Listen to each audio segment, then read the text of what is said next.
Yan, hindi nasunog oh. Ibig sabihin mga kapatid, batong umong itim po siya, no? Hindi po nasunog yung ano, yung plastic. Yan. Tignan niyo, ulitin ko po mga kapatid. Pinagkulob naman sa atin po ito, yung mga kalikasan, mga tagabantay, lalo sa Diyos Ama ng mga purihan sa lahat.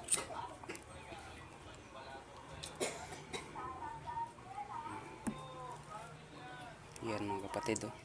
Hindi po siya nasunog. Ito yung ano, yung bato na ano na local po. Subukan natin. Kung masunog po siya. Ito, local po to, local ah. Ayan oh, nasunog agad oh. Ayan.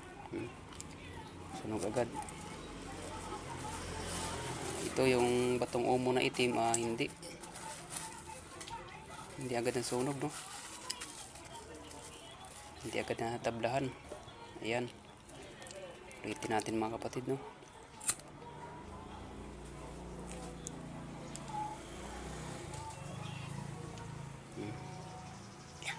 Ayan mga kapatid, no?